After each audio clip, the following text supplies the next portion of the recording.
We have the legend, Max Sulli, in studio today. This podcast is really awkward because I get to glaze and completely shower in praise the people that I get to sit next to. Because I do happen to interview people I consider heroes, iconic legends, words I'd use to describe you. As a fun exercise, I ran some of your accolades past the kids. And I was like, what are some of the words you'd use to describe Max or Sully? Would you like to know what those are? I mean, it's a bold introduction so far. So do you want to hazard a guess? What some of the adjectives people or some of the descriptive words teenagers would use to describe you? Go for it. Aura. Okay. Sigma. Yeah. Alpha. Huh? Nonchalant was probably my favorite. You are effortlessly cool and you have an aura.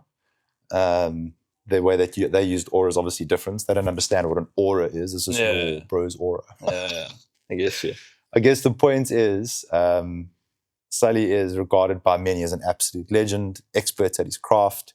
If you've done pretty much any epic mountain bike race or any gravel adventure or even some road races, there's a good chance you've interacted with Sully through his lens. It is beyond a privilege to have you sitting here. Thank you for making the time. Oh, thank you for having me. Yeah. Absolute pleasure.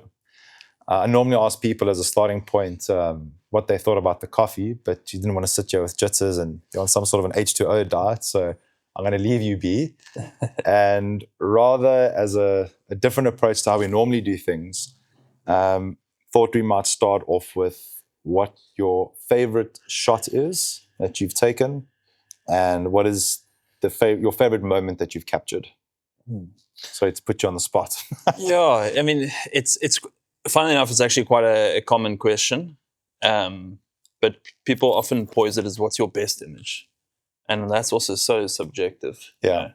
I often put through work and I think it's not my best, but the client loves it or the person in the image loves it. But so I always tell people I'm still yet to create my best work, and that it will probably always be like that because I mean, generally speaking, you always want to push your craft and get better and better. But I would say my favorite image, and it's like the desktop background on my computer, and it has been for a long time, is from the Tankwa Crew bicycle race or Jeremy's event, which is, I mean, it's such a gem. And it was my first year out there shooting alongside Troy Davies, another weapon behind the camera. And it was after many, many brandies. I was kind of stumbling back to my little caravan and then obviously out there in the middle of nowhere saw the stars.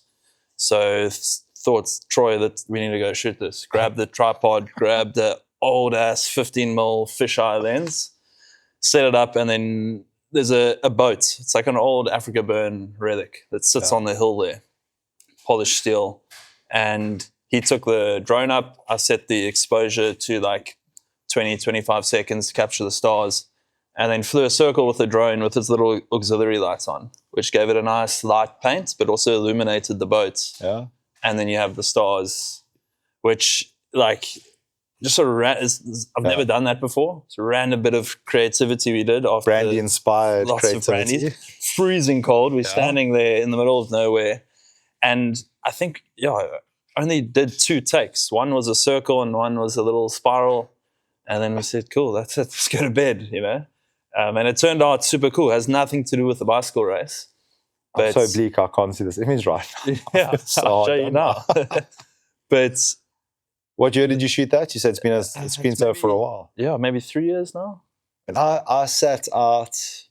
I've tried to do the stuff like anyone gets into photography. Like, do a YouTube video, set it up. Exactly. Yeah. And the problem with that is it takes so long to figure out if you've botched it or not. And they are. I've printed one. I've looked at it on my phone 1,000 times. They are so shit. Yeah. It's actually really difficult to nail that. And you guys honestly... Yeah, I mean, I would say that... Talented, natural...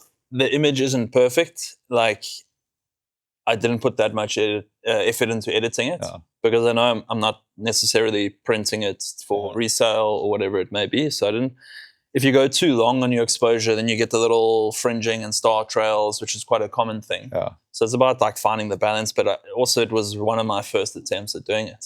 Why is it your favorite?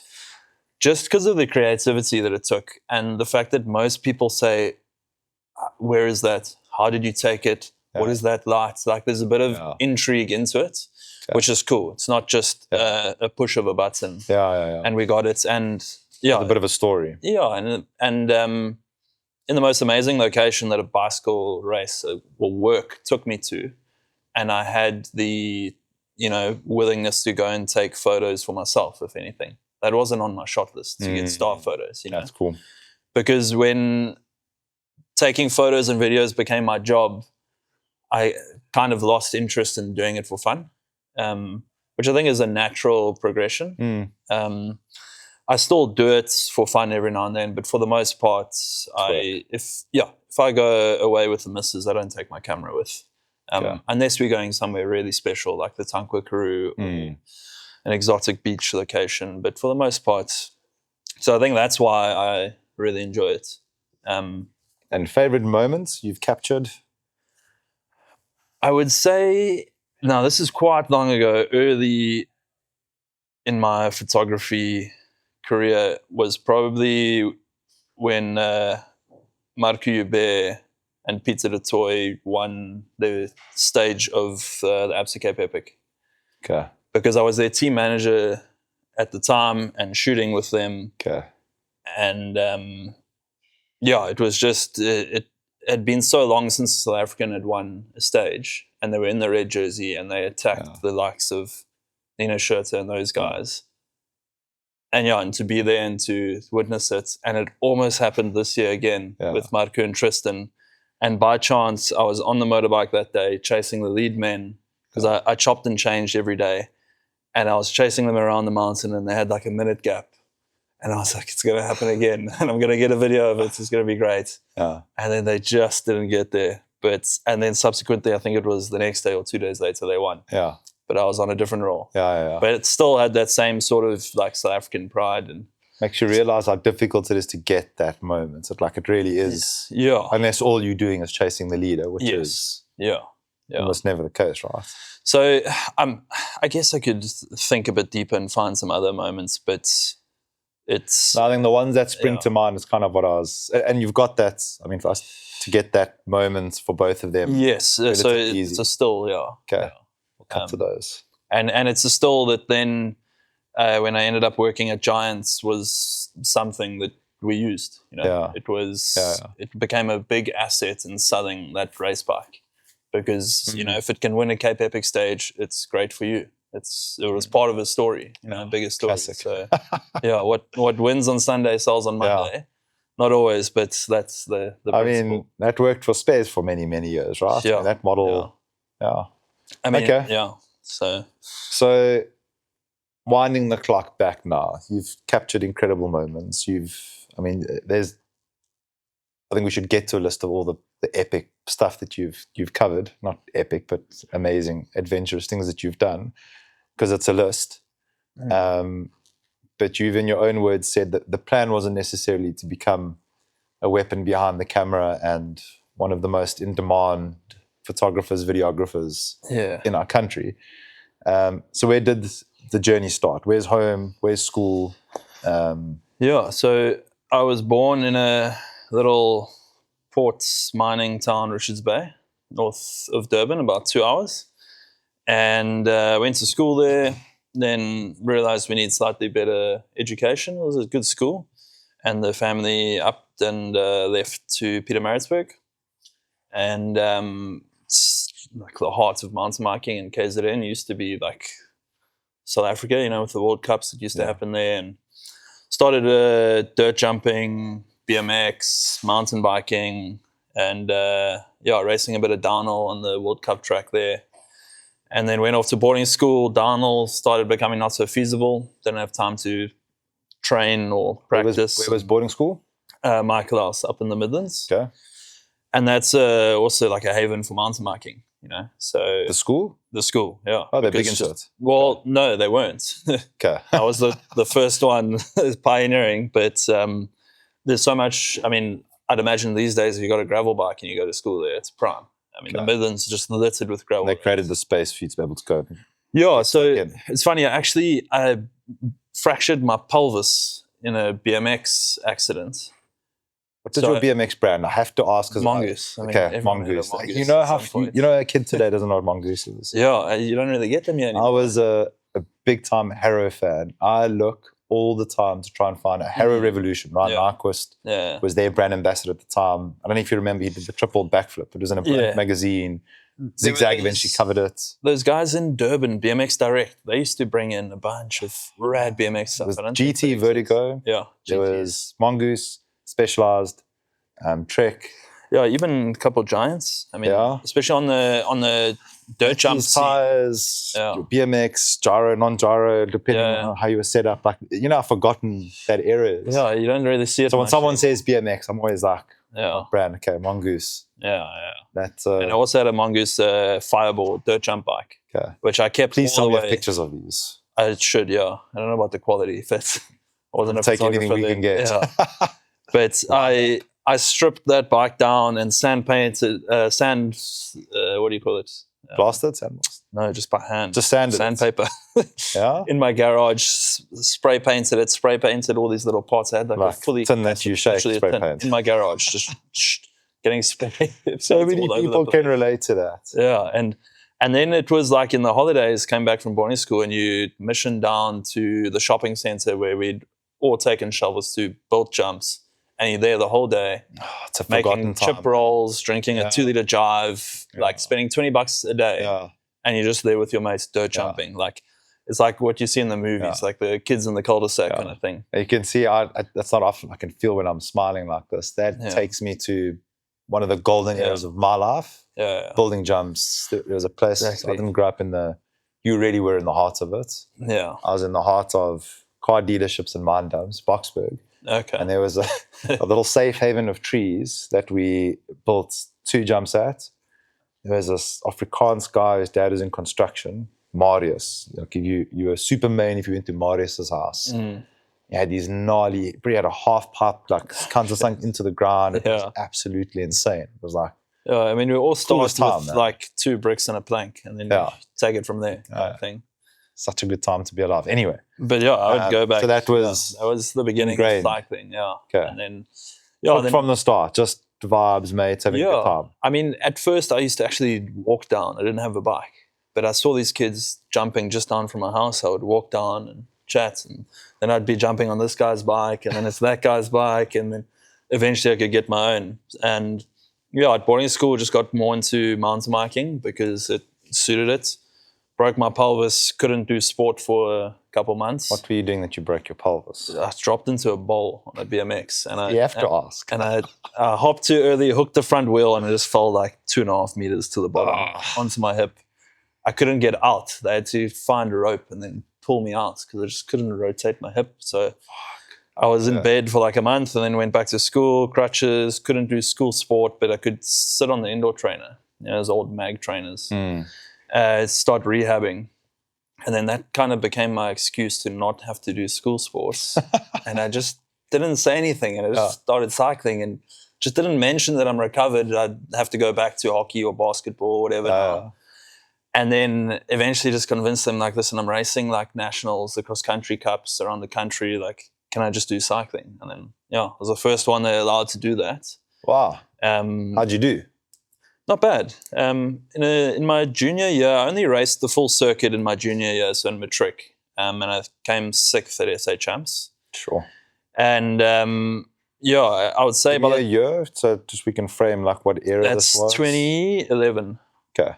So it was guys like Luke Roberts, Brendan Davids, a bunch of others. By the time I hit the end of my under 23 year, none of them were racing anymore. Okay. It was a really good time in the industry, well attended. It was, well supported. Brands put money into 100%. Okay. I mean, you're talking.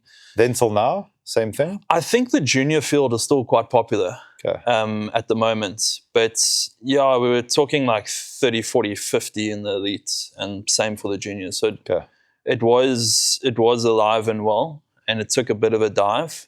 I think the likes of Alan and those guys. I mean, Alan was a category below me. He was younger than me. Crazy. Yeah, I mean, I remember doing like your half marathons, 40Ks. He takes off with the leaders, like Barry Stander and the guys almost. And 5Ks to go, here he's limping. I'm overtaking him because he just didn't have the endurance yet.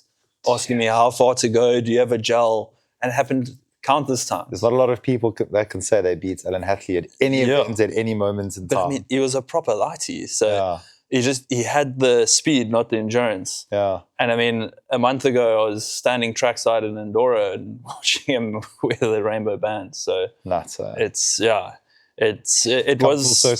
was a good era of mountain biking back then for sure. And I finished 6th, and then I was like, oh yeah, I'm going to go pro. I'm going to be proper.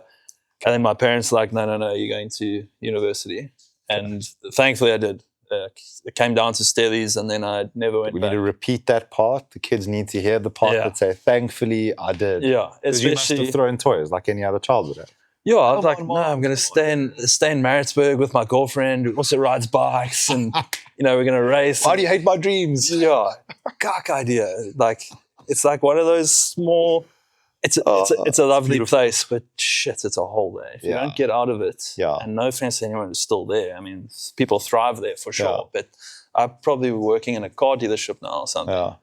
A healthy dose of reality is a good thing. Yeah. And just like I was like, I'm going to be a pro mountain biker, came down, settled into small flat and steadies, got my first road bike. Never had a road bike before. 2 weeks later, did the Argus. Then I was like, shit, I'm a pro roadie now. I had a mate who got me an A batch seed. I won't name names, but he knew someone who knew someone. And I did like a 251 or something. At first, that's fast. Training wheels, saddlebag. And from A group, you don't have much to work with there. Although it depends, I suppose. It's a fast group, but it was terrifying. All the brake checking. I mean, you must have been at like the front of the A batch. Yeah. Who won A batch? You couldn't have been far. No clue. I didn't know anyone. You sure you didn't win? No, there was someone else around you.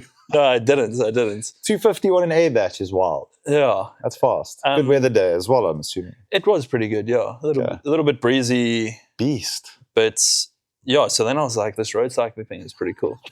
So then I started, also like you come down from KZN, you've never seen a road with a shoulder. Yeah. Let alone that's painted a different color. Yeah. So you ride to Franschhoek and you're like, what country is this? Yeah.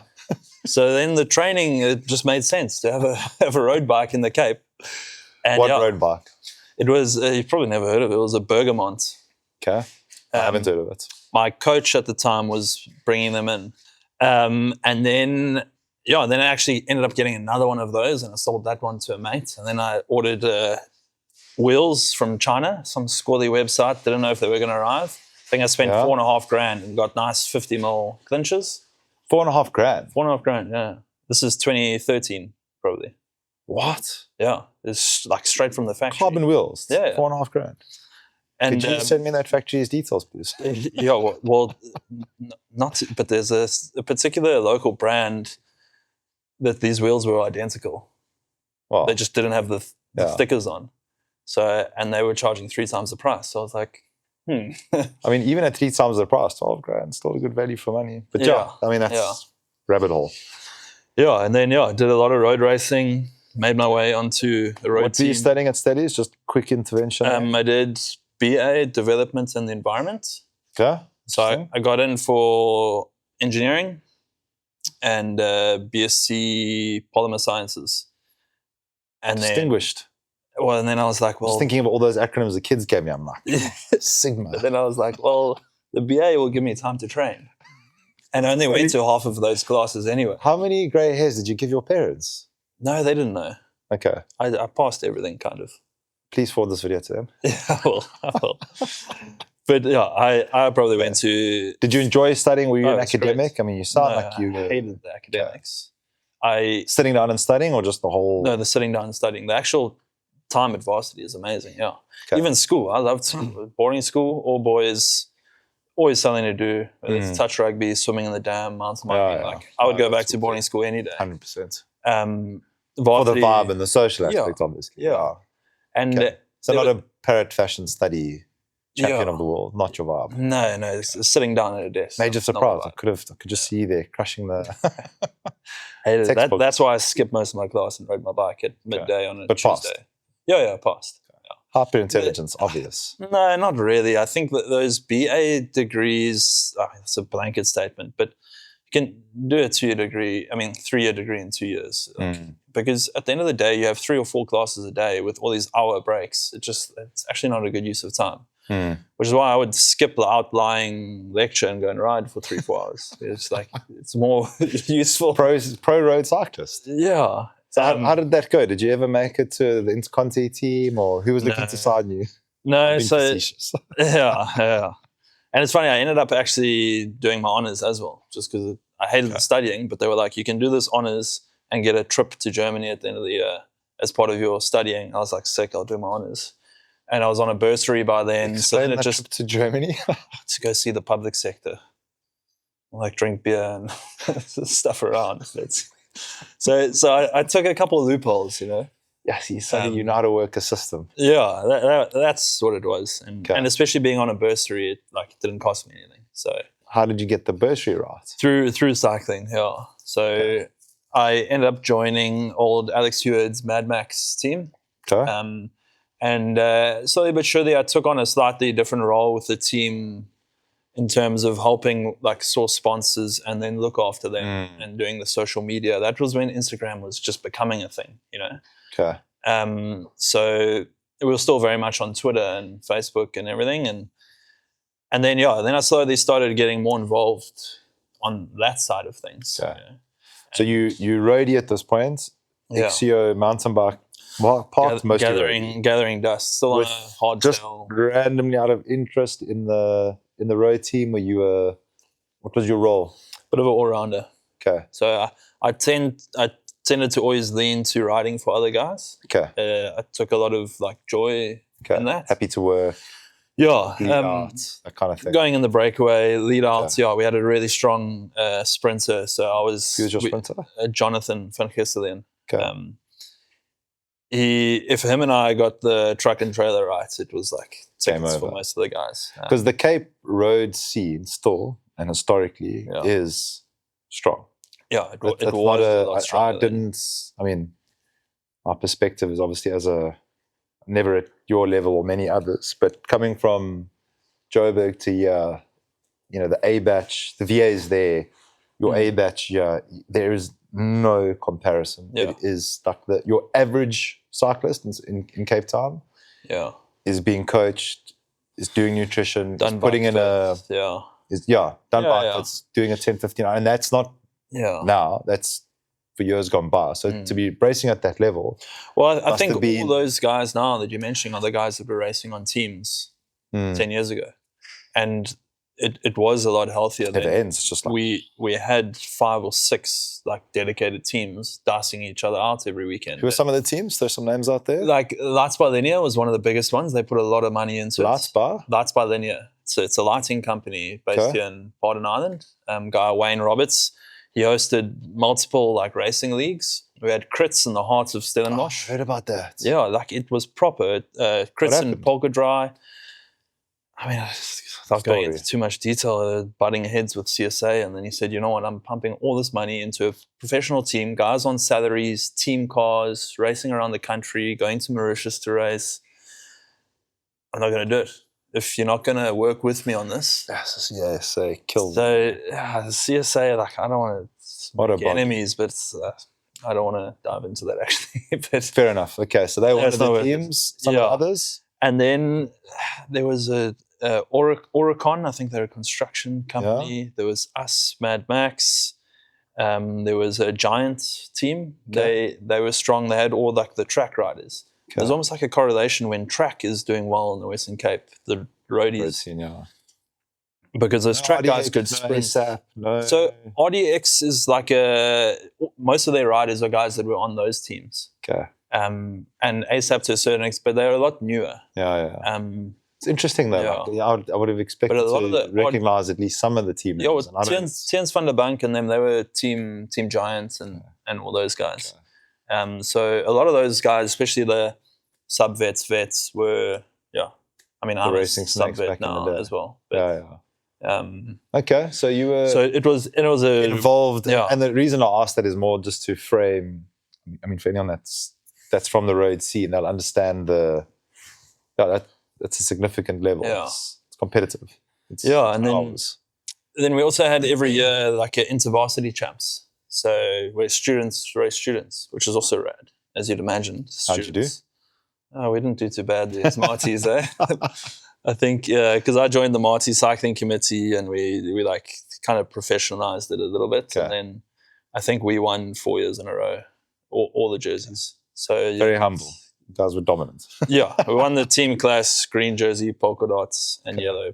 I think it was pretty much 4 years in a row. Yeah. Okay. And I was either in polka dots or green because I was an all-rounder. Sure. But then at student Good champs, time in your life. I mean, were you enjoying it? Was it fun? Were you just rad? It was loving rad. it? I mean, I also and it had like crushing pressure or like no negative associations. That's a good time. That's also kind of when I realized, shit, I don't want to be a pro cyclist. It's actually like a bit much. You know, it's wake up, eat, train, sleep, do it again. Mental sacrifice. Having a beer with your mates, you feel guilty about it. You know, skipping a training day, you get sick, it sucks. You beat yourself up. And then because I was having so much fun as a student, like a racing student, then I was like, well, I'm pretty content and happy here. Ended up going to student world champs twice, which is also just as cool as That's amazing. Local champs because it's nice. You know, I'd say, I went to world champs. People are like, oh yeah, but it's for students. And yeah, that's fair. I was a student. I was living and training like a student. Who says that? Yeah. Oh, so like, what it was for students? Different to a national jersey. Sounds like a Seaboard comment. I don't care. I got a South African jersey hanging in my cupboard. It counts for me. How did you not bring that with? Oh, I guess that's mad. Yeah, and I mean, I had no idea. Sick, I had no idea. That's first time in the Philippines and then second time in Portugal. What was it like racing in Philippines? Philippines was a bit raucous. Must have been. It's like we're racing in rural parts. Road quality was amazing, but like dogs and tuk-tuks and all sorts and good thing you got that bunny hop dial there. Back in your early days. Yeah. Its humidity was insane. Okay. It wasn't as much of a vibe as Portugal. Portugal was sick. And where about in Portugal? It's a place called Braga. Okay. Just about an hour from Porto, which is the capital, if I'm not mistaken. And it's like a university town. It's like Stellenbosch in Europe. Okay. But yeah, some big roads, mountains. good riding. Yeah, good roads. And we had like rolling road closure and support cars. So it's the closest I would have got to like a pro Conti race. You know, it was professional. And your level to the rest of the students? I finished that day, I think 27th. Okay. I did better in the Philippines, but the level wasn't as high because a lot of the European countries didn't come. And while you're there, are you kind of feeling out, could this be something, or are you just there having the time of it? They're enjoying it. Marty's paid Good for man. it. So we and they're obviously happy. I mean, they got someone that's performing. They must be super stoked. 3 of us that went, which was cool. And we got sent there by Marty's because of our performances locally, you know. So we got recognized. What an incredible institution that they did that. 100%. I had no clue that that's the kind of stuff that these institutions are putting kids up to. We got cycling promoted at Stellenbosch to a high performance sport. It was one of 8 sports. So you're talking rugby, hockey, soccer, athletics, you know, the mainstream swimming, the mainstream sports that they do Varsity Cup with and this and that. And we got cycling to that level, which meant we got a personal trainer 3 times a week in the gym. We got physio. We had a mental health coach that you could go and see when you wanted to. So we got a good amount of support. There? I mean, a little bit. It was mainly to do with the girlfriends and things, but if it impacts your sport. Yeah. So I mean, Marty's. I think if you want to do sport, Marty's perfect place to go, regardless of the sport. And take note, kids. Yeah. So I was milking the system, 100%. Not milking it, like taking it. Yeah.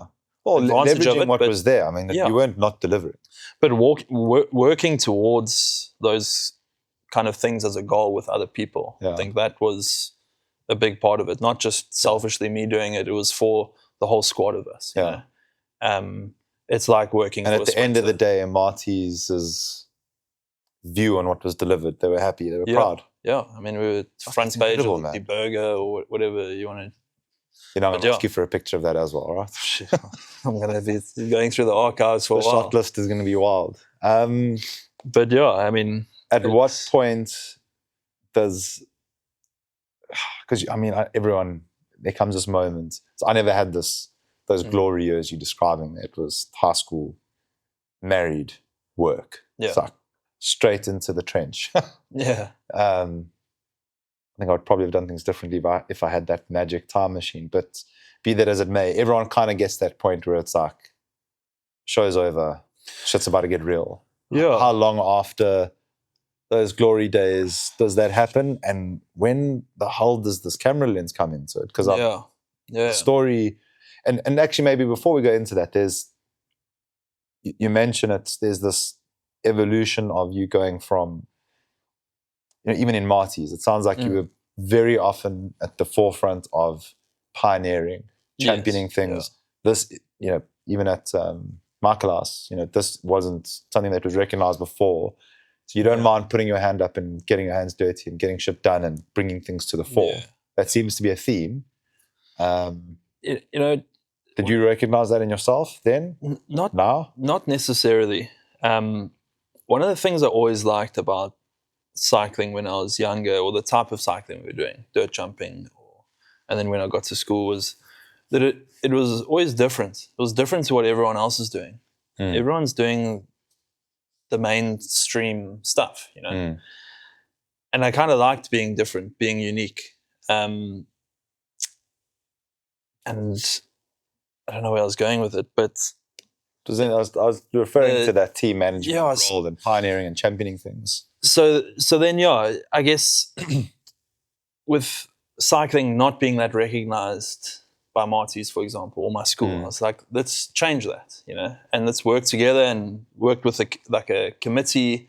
And it's normally like a university club. It wasn't a sport, and we made it a sport, and we made something of it. Just like how I enjoyed working for other people on the road race, to see them win. I think you see it in the Tour de France, the lead-out man, when he's celebrating. Laddo's more stoked than that one, because he knows he did his job and he brought joy to someone else and for his whole team. I love that part of cycling. It's the teamwork, and a lot of people don't quite understand the team. Very elements. Misunderstood. I know most cyclists will, but I think the general public don't understand the teamwork that goes into it. And I think there's a major. I'd love to hear your views on it. I've got this bee in my bonnet since going to Tour de France about even seeing it at that level. Like, it's just so underfunded, so underrepresented. It's so poorly articulated to the world at large. I have my views on who's to blame for that, because there is someone to blame. There's someone who's not doing their fucking job at the end of the day, which is why cycling is this magical, beautiful thing that's just like constantly not achieving its full potential. And it's, plainly UCI, CSAs, it's these bodies that are responsible for it, and that are so disconnected from the reality of it. And ministers are largely to blame as well, because it's their mandate to do things. And it's just this like never ending, I was chatting to someone about it last week. It's like, you look at Springbok rugby, everyone's like, Springboks, wow. You look at football in England, and it's like, look at the clubs, the top end. Everyone's like, wow, this is the top level of the sport. Go down below and look at what feeds that machine and that system. We're fortunate enough to know children that are in the UK breaking into that top level of football. We fortunate enough to have a son at Paul Boys High and see literally already at high school, the structure. It's been, that's inherited at a primary school level. At 6 years old, the talent is being nurtured, mentality is being created, structures are being put in place. It's no wonder, it's obvious that this country produces a World Cup, the most dominant rugby team in the world, the most dominant football league in the world. And you look at cycling, and you just take that very simple thing, and you look, okay, well, here's structures, and here's money, and here's support. Go look at what rugby costs, schoolboy rugby, what it costs just the southern suburbs, just Paul, just, you go around, it's millions upon millions upon millions upon millions. And you know what? No one minds. No one minds putting whatever the sponsorship costs into Paul Boys, Paul Michael House, whatever it is, happily will do it because we can see the return, this continuum. And there's people that have spent time and understood. Obviously, it is a slightly easier sport to sell the media of. Put Max on a bike and go and follow a race. You could produce better footage than we get from anyone. Like, what do you see? Helicopter shot, front of the bike shot. Where's the peloton action? Where's the nudging? Where's the team radio has like been the biggest breakthrough they make. Like, are you fucking kidding me? That is rookie hour stuff. It's because there's not a fire under enough people's arse to make it more exciting. And it irritates me because it could be bigger, it could be better.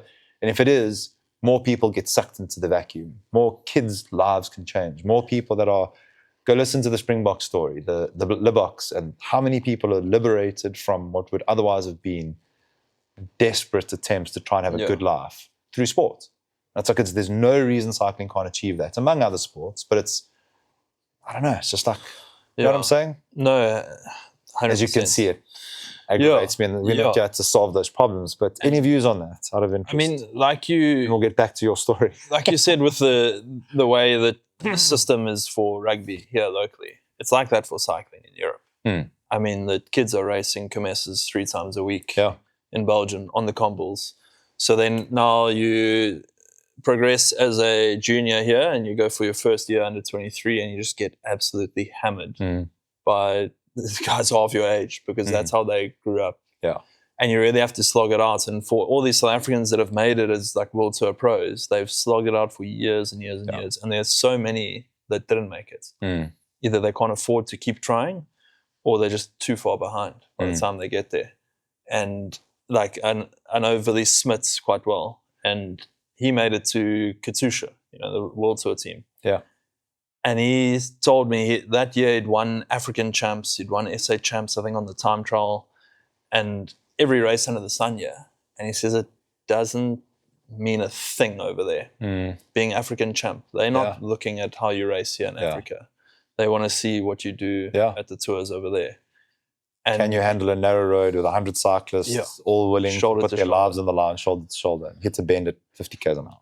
And only when he committed to like 2 years of racing and he had the most daring world champs where he was the last rider to be caught, then he got noticed by a World Tour team. And so that's what it takes. Yeah, that's what it takes. And mentally, it's also completely savage to go and live in a broom closet, catch a train to a race, get hammered every weekend for a year, and come back with nothing in your bank account. That's what irks me. That these guys are sacrificing, in my opinion, barring a few sports, more than anyone. It's so self-propelled. It's ridiculous. And it's just like African champs and world champs where so undersold. The federation's like, cool, you have to pay for yourself. When completely normalized. When we went to student world champs, it's just student world champs. We had to buy our kit. You pay for your national kit. And it even became an issue, you have a Chiavita sponsored athletes and they don't want to wear the dated national kits from a couple years back. I wouldn't want. So they get their own made with Chiavita and then you get a fine or you get a slap on the wrist or you say, no, you can't do that. So I think those issues have been resolved now, but I mean, you shouldn't even be worrying about that kind of stuff, let alone the funds to send a mechanic, a masseuse, a manager. It's all like volunteer stuff. And it's dads and friends and whatever. But it's, I mean, on the same front, I mean, the Tour de France are the only ones who've kind of got it right for the longest period of time. But on the financial side, it's how do you monetize the sport? And that's the there's the man that kicked down the door at Markelas and Marty's, and maybe that's on your horizon. Maybe. Fix global and local cycling. There you go, Max. There's a bone for you to chew on. But I mean, it starts like. There's a lot of us that are motivated to make a difference. It starts where I started with a small little road team and going to a car dealership like, hey, we'll give your car exposure at these races and tell everyone how perfect it is for a cyclist. And then they're going to come buy your car. And that's kind of where it starts. You get what you went out and did. You get your first sponsor, but you got to justify that guy to that guy or girl or whoever to say this makes sense for your brand. And this is what you're going to get out of it. Not you might get this, or we'll give you some exposure, and that's, you kind of got to figure out that whole journey, which is what I was learning that whole time when I was on the team in Marty's, which then presented the opportunity for me to join what was then the Mbuku Giant team, which is now still Mbuku. That team is still going. Absolute legends. As a somewhat of a rider, I raced on the road a little bit and some mountain biking, but more as their manager. So getting sponsors, looking after Varsity them. done. Yes, just entered the working world. Okay. What was your degree in the end? So then I got a BCom Honours Public Development Management. Okay. So it's aimed at quite a broad degree aimed at the public sector. So it's a lot of like basics, 10 different courses from project management, financial planning, people management, organization design, those kind of things. So kind of tees you up to go and work in politics in a sense, but just general company structure, I guess. Okay. Very broad. It was quite good. I learned more in that 1 year than I did in 3 years of undergrad, how it goes. And then I applied to 300 jobs and did 2 internships and got nothing. And my first job came through one of our sponsors of the team who made our cycle kit. So, you got to know someone. Yeah. Which it's the country we live in. Yeah. Networking. It's the world we live in. I think networking is one of the most important skills in my industry, in this industry. And so then I started working roughly the same time, was still racing a bit, joined the team. And then we were a team that didn't have much of a budget. We couldn't pay for videographers. We were like still very junior in the ranks in terms of professional mountain biking. 2 riders, Nicole Carstens, Marco Hubert, were still super young. They were 20 years old kind of thing, 21. And then I was like, well, need to do content some way or the other, and got a slightly better phone on contract through work. And then got a little gimbal for it. 1,000 Rand gimbal, and then was at the mountain bike races slinging bottles in this hand and holding the gimbal in this hand, and then every day putting out a little That's the start of Max. Edited on my Sullivan phone, Media. on this free app, it's cringy music. You can probably find one of them. And I can't believe this is the starting point to that. That is wild. Yeah. Team manager, cell phone. They always say if you want to start creating, just start. Whatever you have, just start. And it makes sense. Simon said the exact same thing. Yeah. Cell phone, just go. Get These the first 30 done, or whatever it was. And then my brother gifted me a camera, like an old Canon, 60D or something. Yeah. And I didn't know how to use the thing. Yeah. First photo shoot, go down to Eden with the riders, and it's just like terrible. Yeah. Couldn't. Give my cell phone back. Yeah. And it took a while, and then eventually that got stolen from my house. Parents bought me a small little mirrorless. So it's the first camera I've actually owned myself, and it was way easier. I mean, the modern cameras, it's like if you can't take a decent photo with a new mirrorless camera, you haven't read the manual whatsoever. But so it makes it a lot easier for sure. And then I don't know, within the year I got my first paid gig. And what year are we at now? How many years back are we? This must be 2018. Okay. Somewhere around 2018, you're getting like the camera. 2017, 2018, yeah. Now, while you getting these camera upgrades, has it clicked yet? Like this, there's something, It was still, this just this is it cool was necessity, yeah. Okay. Because then also the job I was working, cash was not there. We couldn't pay photographers to go and shoot on new ranges of kits and whatever. So it was, again, me knocking off at work at 3:00, sitting in traffic, getting to Stellenbosch by 5, meeting 2 mates, chucking kit on them, shooting sunset. Next day it's online, it's out there, we're selling kits, So it was actually super cost effective. It was easy. And I was still getting better at it, but we needed to do that to drive the business forward. It was still quite archaic as far as like a kit company went. No different to the car dealership. You're justifying how this thing adds value. And they weren't paying me extra to do that. They weren't paying for my gear, but I was motivated to make this company better so I could potentially get paid more, but also make better kits, have a better brand image. That same kit company I was working for sponsored our professional mountain bike team. So it was the same thing. These bibs can go through the Epic. They're going to be great for you. Yeah. And I was just looking to that kind of bigger picture and just trying to make it work, I guess. And then slowly but surely started getting some paid work, but like minimal stuff. But then at least How did that work? Someone, hey Max, I saw you took a good picture. Would you mind coming shooting this for me? Literally, yeah. Friend of a How friend. did you cost your first gig? Had no clue. I think the first gig they told me the rate. I was like, geez, that's rad. And within 2 gigs, I bought a new lens. I could afford a secondhand old lens, Okay. So I kind of rolled the freelance to pay for gear, to slightly upgrade my gear. And when I say pay for gear, which the company benefited from all the time. Exactly. Okay. So I mean, we're talking about like buying a camera bag that's this big, and then like a new SD card. Like it was still like small change. So incremental. And then one of my first paid gigs was I was running social media and taking photos for cross country events in Stellenbosch. Cell phone in this hand, camera in this hand, shooting photos, but also doing live commentary of the guys coming past.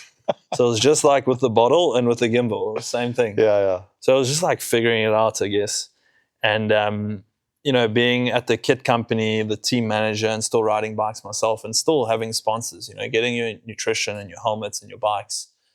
I was on like all sides of the curtain. This curtain was like 360 because I was busy sponsoring people as a kit manufacturer. I was getting product from sponsors, but then I was also managing athletes and making sure their sponsors are happy. When did you sleep? Nah, it wasn't that intense. I was quite flexible with my job, so I could juggle it all. That's where I was lucky. I could go to Cape Pioneer or Cape Epic and say, I'm working with the team. We sponsor them. It's great. So which is true. It was good for the brand and good networking, but it's still. I mean, the first time you go to like work at Epic, you're like, geez, there's a lot going on here. I don't have my accreditation. Where do I park? How does this? It's quite an ordeal, and I was still relatively young then. And and then I guess it's my freelance just was the side hustle to pay for the gear. And I obviously enjoyed it because it takes you to some really cool places. And I always used to get the questions, oh, don't you miss racing? No, because I'm still there. Yeah. Just in a different capacity. Yeah. From writing to managing to now photographing. I've never left the scene. So it's still all the same. You're actually the one you winning. I'm paid to be there now, which is great. Even better. Was there a definitive breakthrough moment where it's like, I'm going out and I'm doing this thing? It was there like something that was like, this is it. It was. I ended up working for Giant Bicycles in a marketing capacity. Okay. Also, quite a big Giant SA. Yes. Yeah. Well, Dragon Sports, which is a distributor of a number of brands, but Giant was kind of my focus.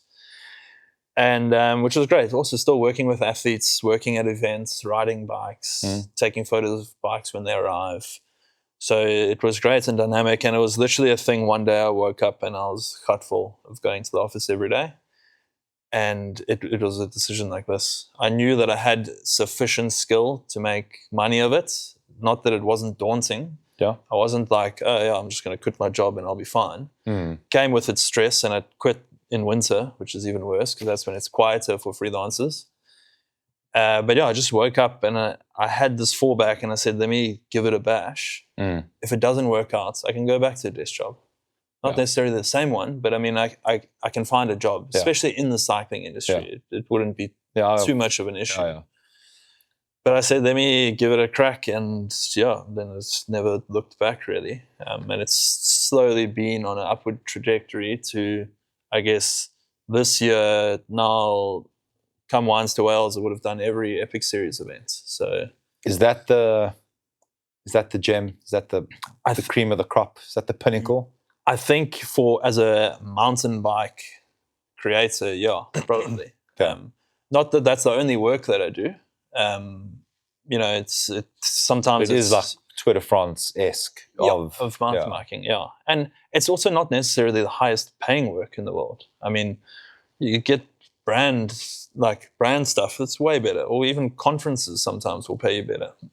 But as far as I guess the prestige of shooting, it must be some of the And best. are you still frothing when you're there? Are you still like, Yeah. this is sick? Is that still? Yeah, I guess I don't get like. I mean, that Tristan Nokia, and that must have been Yeah, such a thrill. it was. I mean, So especially because involved there. I know the guys. Yeah, I'm not all that awestruck by Nino shirts anymore, put it that way. Yeah. Because I've seen him so many times. Yeah. I've worked, I've interviewed him, whatever Yeah. it may be. But seeing the locals do well, that's Yeah. like Still way burns. better than seeing one of those superstars, So it's still great going there. I've just got back from Switzerland, and it's like completely different terrain and different riders, and like the type of racing is different. So it's nice to see. But for the whole part, my job takes me like really rad places. All the gravel racing, I've loved shooting gravel racing because gravel races are always hosted in awesome places. Epic places, yeah. Whether it's hard to think of a cock one. Desolation in the middle of nowhere or through the canola fields. Yeah. It's just cool. Yeah. And we're blessed where we live, right? Yeah. And it's easy to make gravel bikers look rad because they generally dress rad. They have a cool like vibe and aura around them. Yeah. And they're just having a blast out there. And the setting's always good.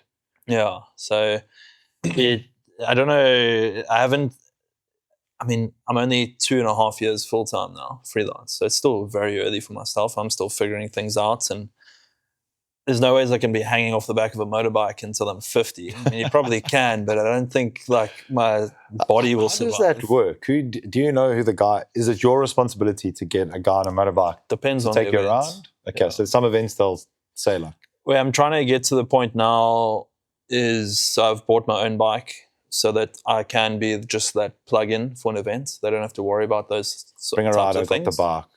Yeah, I don't All even inclusive now. need to bring a rider. If I can ride myself, that's the best. It's safer for me and my gear, but there's a lot of perks to being on the back of a bike, especially if you're shooting video. So you can get your tracking shots and whatnot. You move a bit slower if you tow up on a bike, but so for the Epic, for example, they hire a bunch of bikers and then you get allocated a biker. Yeah. But at the point now, I know the bikers by name, so I kind of like request, I want this biker. He's fast, he's safe, Yeah.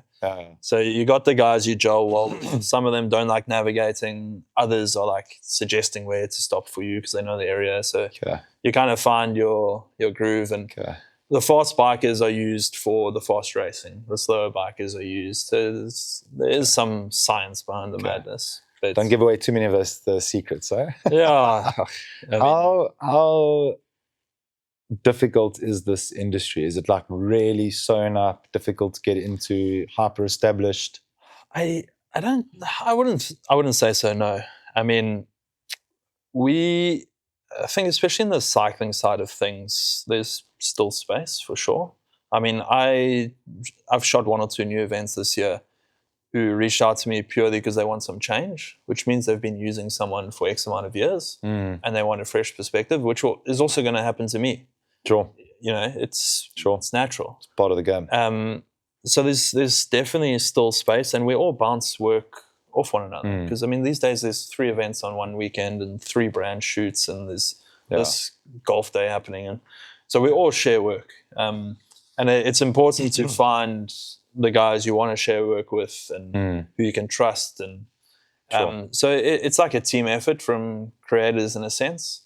And but there's definitely still space, and it depends how you want to position yourself. I think moving into a small niche. It's not necessarily the niche that I'll be in forever, but it's someone who can shoot photos, shoot video. I was going to ask that. Can do you ride have a a bike. preferred media format? Because you can obviously do stills and you can obviously do video.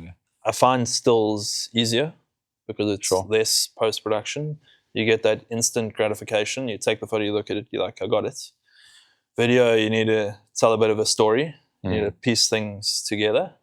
Takes a bit more work in a sense, but at the same time, if I don't shoot stills for a long time and I come back day 1 of shooting stills, I'm terrible. It's just like straight locked on. Like they are Gotta different. get into the you have to get in the groove.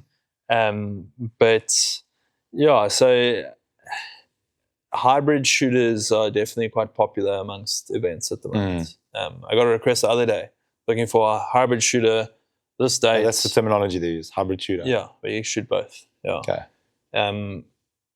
And to find the right person for this, let's say, trail running event, so someone who can run, who can navigate, can shoot both, can dump to his phone and send to clients, is available on the date. It's not actually that easy. That's why I say there's a bit of space. Okay. So yeah, it's. What's the toughest part of this job?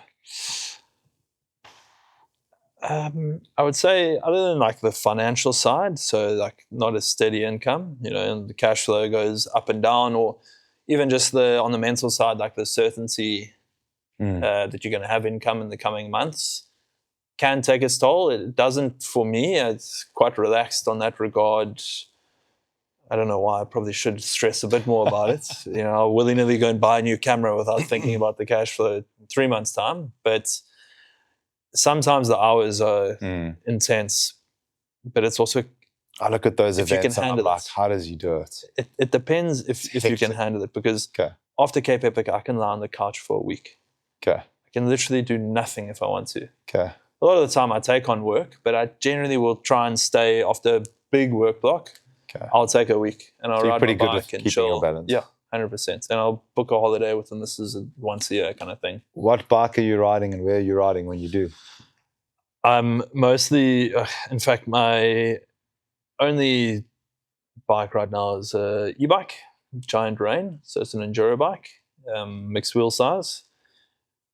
I got rid of my mountain bike. I wasn't using it. If you got the battery and motor sitting in the garage, why? But I've actually, in the last year, I've been pretty slack on the riding. In the last couple of weeks, I've just picked it up a bit because I was getting out of shape a bit, and I don't know. I think I was just took a bit of a break almost. Must feel nice to be getting back into it. Yeah, you need to take a break. Cycling is it's just an obsessive thing that can become Everyone has gone through the same thing. Yeah. It gets unhealthy. And it was I was working a lot, so I did need some downtime. But these days e-bike is perfect for me because I just want to hit laps and get the adrenaline and trails, and I'm racing next month enduro again for the first time in like 2 years. You're a motorbike enduro? No, mountain biking. I saw you with the OG, South Africa's great maestro of dirt biking, Wade. Yes, I was shooting some stuff in KZN. Is that a mate or is that a... Through work, I mean, So he's I just met him through work. He's a machine. An absolute goat as far as... And I do a lot of mountain biking with his stepbrother, Carl Flanagan. Also, he's the current national champ, actually, enduro. And he's also a weapon on an e-bike. Like, we go hit Helderberg together and like...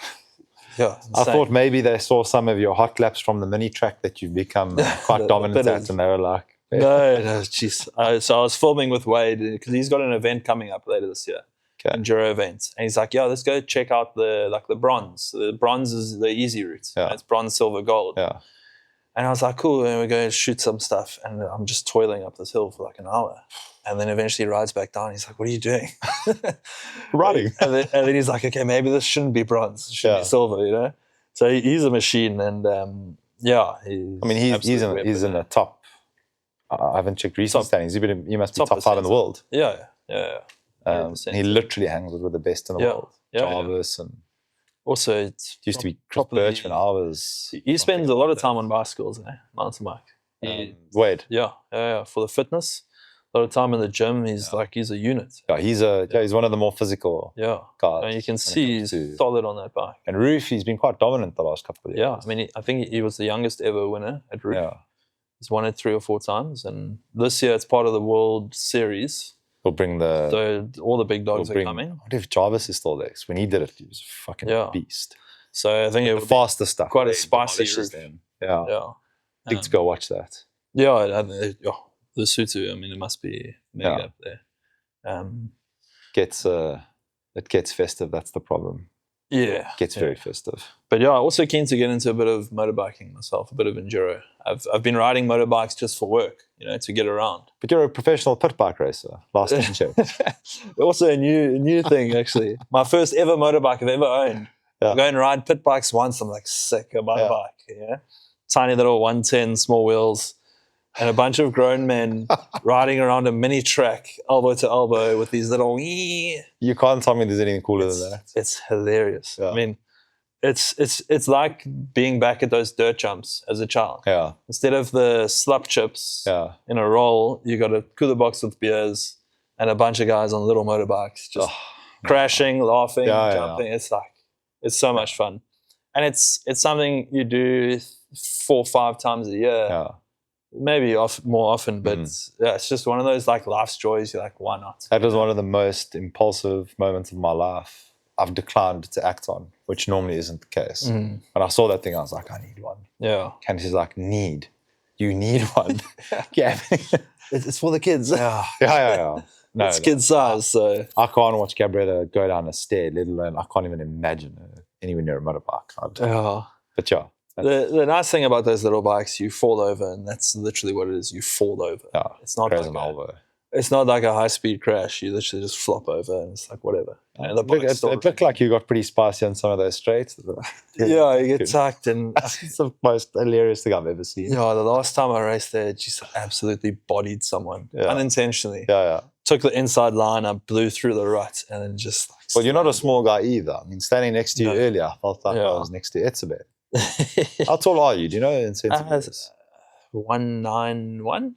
I would have guessed 192. Okay. Yeah, like above 6'2". 6'3". Yeah. Just shy of 6'3", I'd say. With those shoes, it's easily like 6'4". Yeah. We've got the boots on. So I think the motorbiking is going to be my next little side quest. But I'll always ride bicycles. I got a road bike on indoor train. I've been Zwifting. Okay. Just for the fitness, I enjoy it. I hop on Zwift, race. I don't just ride on Zwift. Like I jump into these races because like otherwise I get bored. Yeah, no, I can't. It's the so I just Training Peaks of that virtual thing now. So when it's it's like intervals. If there's intervals, I'll go and oh god, it's awful. Yeah. It's just like if you're not doing intervals or racing, I don't know how. And there's like sort of in it, eh? Yeah, I actually do 3 hours on there. Like people that Everested. Yeah, that on Zwift. I don't know how. Just like that poor bike as well, being locked on that trainer. Poor everything. Poor wife, poor kids, poor person, just like overtook some people to dark places. Yeah. But I must say, Zwift is great. During COVID, it was amazing. Yeah. Especially for like athletes. I joke that it was an outlet for a lot of people. Yeah, it's like a little game. That's what I enjoy about it.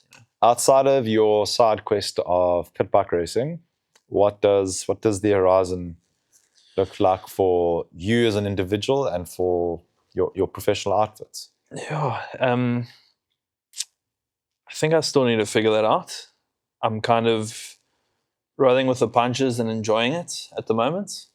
Going to new places, meeting new people, trying new things. I think ultimately I do need to think long term and build a business that I can kind of step away from shooting myself. Which I think will lean more towards like on the brand side of things. I don't want to use the word agency, but that's the structure, I guess. But yeah, helping brands and still staying in the creative space, 100%. But yeah, at the moment, I'm kind of just giving myself the time to figure it out. I mean, who knows? Maybe I'll go back to a desk job. Don't go back to a desk job. If something really appeals to me and I get to work on a project that's bigger than me, I don't see why not. But yeah, I'm still going to figure it out, and I'm going to ride some motorbikes and some bicycles and shoot out of a helicopter and, just live a little bit. Life is short. That's important. I do have a wife, so family is on the horizon. So think about that. That is going to change everything. Exactly. And I look at someone like... I hope it's a little girl. I need to see how wrapped you will be if it's a little girl. It's Ray Hart will tell you, and anyone else, it is.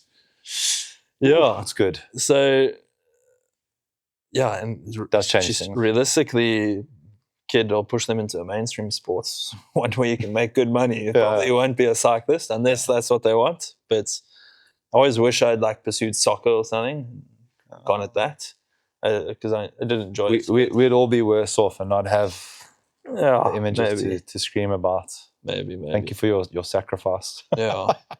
But someone who's done really well with the Craig Gillespie, balancing that work family and still living an adventurous lifestyle. Like, love the stuff that he does, and missions in the bucky with the front runner gear, the camping, the kite surfing, you name it. Yeah, Like, you can. he's done well with it. I've sat with a fair number of people for whatever reason that seek advice. I've failed a lot at what I think is a young age, a hell of a lot, at a lot of things. Marriage, life, businesses, succeeded in others, and it gives you a perspective.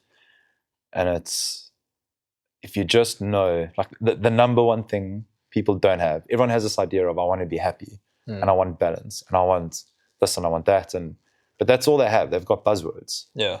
They don't actually know what they want. It's not detailed. You can't say, I want to be rich. What is rich? Yeah. Is it $1 billion rich? Is it $1 million rich? Is 100 grand a month rich? Where does it Is end? 30 grand a month rich? Be specific. And the moment it's been my journey of the last couple of years, is what I think I want. What is that? Detail it. You achieve it. It's like, that's not it. That definitely isn't it. And adapt. And I've gotten back to this 4-day work week, 9 to 3. Reichardt will vouch for me that is, when we formalized our own thing, it's like, okay, well, what do you want? I was like, Monday to Thursday, 9 to 3. Like, that's, if I can maintain that for myself, there's enough time to go cycle, run, train, spend time with my wife and kids, which, those are the two most important things to me. Yeah.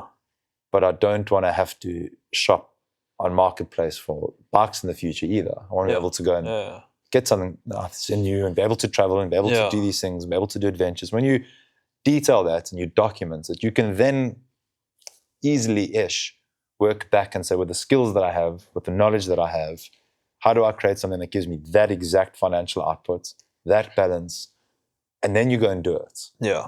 And it's so achievable if people just stop buzzwording and actually piece together, well, actually what I want is to get to work by 9. Cool.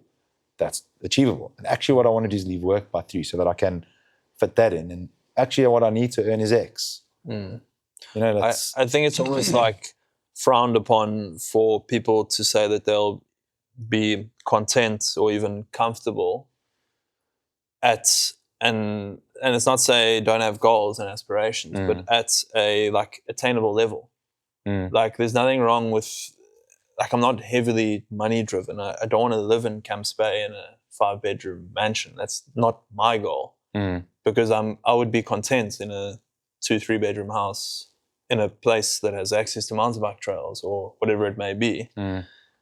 But you shouldn't be ashamed to say that you'll be content living a certain lifestyle. Never mind ashamed. You if that means you will have a fulfilling, happy day to day to get to that, And I'm not afraid to say that. Like, even when I was a student, I was staying in a flat in the Jonkershoek Valley, mountain biking my back door, quiet wildlife. I was like, geez, I want to live like a student for my whole life. This would be great. I don't mind the small space when the surrounds are even bigger, or the lifestyle is what you... I think that the two people you've described are the two scenarios. There's one winner and there's one loser. And it's not the oak with the mansion in Camps Bay. I've met, for the first time in my life, billionaires this year, dollar billionaires. Yachts, Monaco. I've met with them and spent time with them. They'll tell you they're very fucking happy. They have good lives. They are such a dramatic minority in global standards, and people model ideas on a handful, and props to them. Those oaks have sacrificed and big, but they're wired different. Those oaks could have 10 times their wealth. They could have nothing of it. Money actually isn't their motivator. They're obsessive. Like Elon. Do you think Elon doesn't give a shit? Do you think that oak relaxes? Do you think he ever sits there and he's like, I'm so content and I'm happy with what I'm doing? He's haunted by his, his mind. As I've gotten old, I've been very intentional about happiness, what it actually is, and how do I consistently create it. And it definitely isn't slogging hours on end to achieve a number and a materialistic thing after a thing after a thing after a thing. In that scenario you describe of mountains and outdoors and that feeling of just like, I'm so happy with what I have. And I mean, the same applies to cycling. I mean, I can remember the day that I took off the heart rate belt and took my Garmin and I chucked it in a box and into my storage room. Really? It was the day that I decided I'm not training anymore. Okay. For years and years, I'd just been training. Yeah. I wasn't riding. I wasn't going out there and stopping and filling up my water bottle at the waterfall and taking a photo. I was training. I was watching the numbers. Yeah. And then once I got rid of that and said, I'm just going to ride. I don't care how long I ride, how fast I ride. My mates used to get irritated with me because we'd go on the same group ride and I'm like 3 minutes behind them because I'm like looking at the view and like, riding with maybe a speaker in my pocket. That's bumping my cadence. Yeah. And then, like, eventually, like, they were like, "What are you doing?" And I'm like, "No, I'm just riding." Oh, like, shit. And it took me like a couple months of that to realize this is why. Detox. Yeah, this is why I like riding bikes. Yeah. And your BMX shouldn't have a heart rate monitor. No, it's like chasing paper. It's the same thing. If you're just chasing numbers the whole time, like, okay, everyone's different, obviously, but I took still a good need a reset. chappie sub 10. I can't rest until I've achieved that. Shit, I need it. What is the benchmark? What's like a August? What's the elites doing up there? I have no clue. I think the com is 8 minutes something. Sure. But guys are going sub 10, good weather. Like Sean Newbury, like the front runners on a Savage group, the LPC guys, they'll get under 10. I think pretty much everyone in Mother's gone sub 10. Okay. And I feel like really ashamed I haven't. It's not easy. I think, I'd imagine some of my best times up there are like dicing mates, not necessarily. Come into a sub 10 with me, Sully. Let's do it. We can try. We can check Strava and see what my fastest is because I don't know how hard it will get beat. Let's just go and set a benchmark. Not on your e-bike, obviously. Okay, you have to get that bike. It's like an FTP test, but it's a chappie's. Yeah, it'll be a 10-minute-ish effort. Okay, we can. So you actually need to do 20 minutes, so it's not going to be a good reference for your FTP. No, but it will be the chappie's FTP. So that's all that counts. The chappie's FTP. Yeah. Okay. Next time I'm in town, maybe we'll consider doing this. I will nag you never-endingly.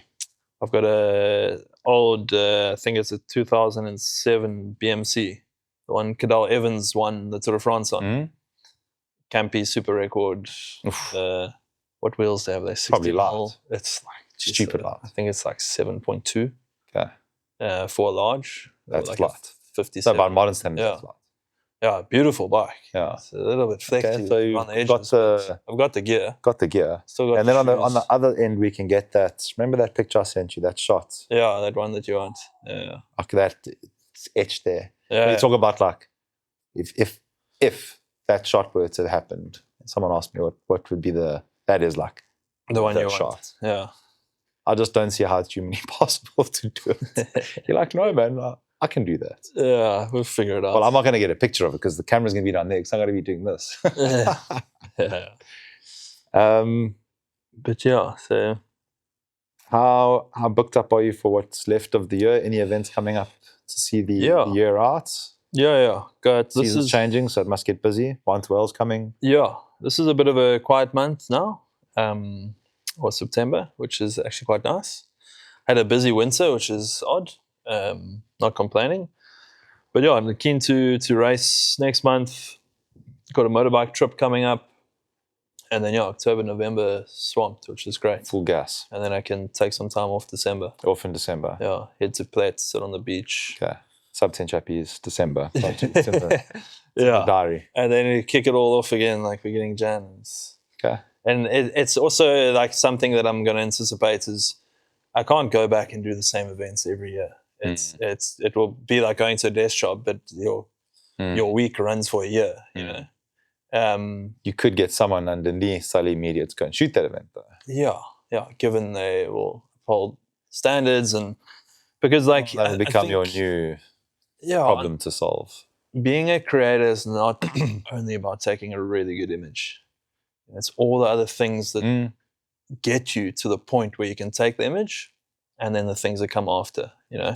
I know that shoot we did with you for Elves was a morning, and it was not great weather. Yeah, It was like all the odds were stacked, and I often go and rewatch. We got 3 videos and obviously loads of stills. I go back to those all the time. I'm amazed at what, because it wasn't just an image. Yeah. And that was probably like the easiest thing you've done in your life. But it was, but I mean, so like that like is, you're 100% right. It isn't, because I can take a picture. It's the curveballs. I can take a video, but I couldn't recreate a single thing that you shot that day. Not one of them. 1,000 times over. I've been back to that same spot to take pictures of a bike and videos, and I'm just like, this looks so shit.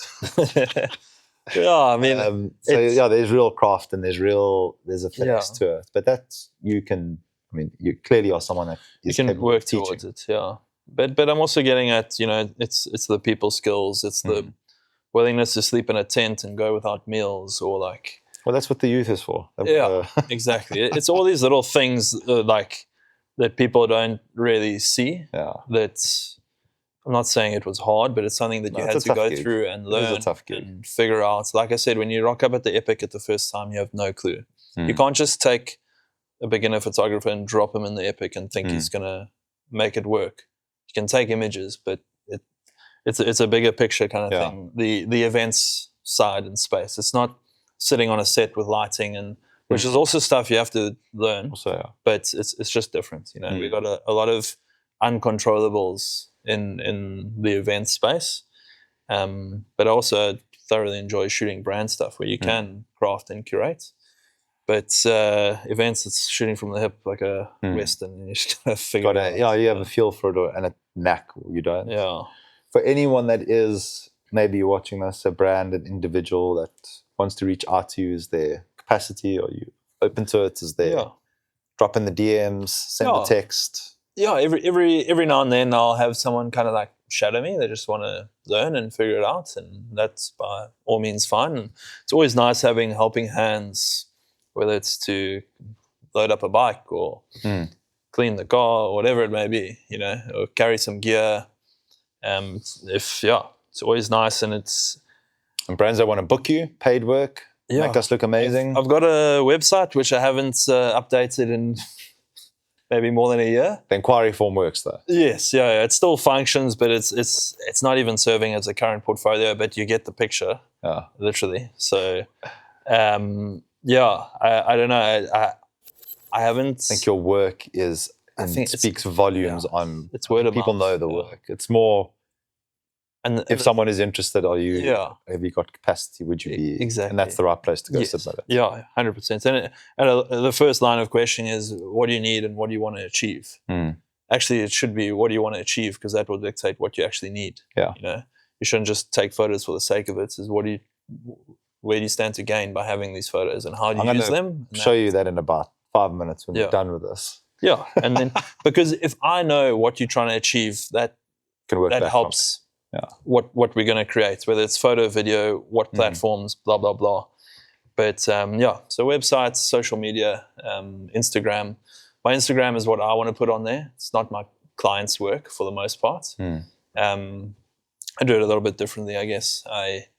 If I had to be posting clients' work, I'd be posting every day. I've got thousands of gigs, so I'd like to have a little bit of fun with my social media, to become evident. Yeah, put box. Yeah, I sell the dream like I'm living this high life, but don't show you all the grovel, that is social media. I want to see like nice, fun, positive things on there anyway. So, well, thank you for being a nice, fun, positive thing in social media and in the studio. It's been so lucky to have you and chat through the journey. I hope in the capacity as Active Hobo and Elves and anything else that I represent, that we have tons of stuff to do. I've loved working with you immensely, and hope there's enough budget in our bank balance to work with you for many years to come, bigger and bigger and bigger.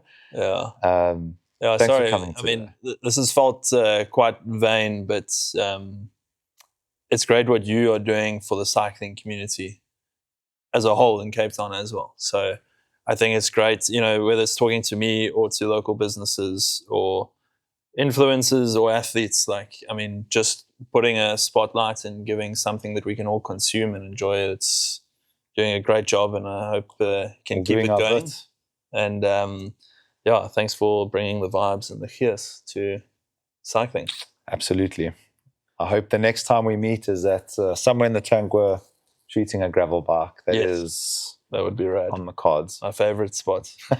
We'll drop the rates just so we can, as long as we take a cooler box beers and go out there for a night. Given. Yeah.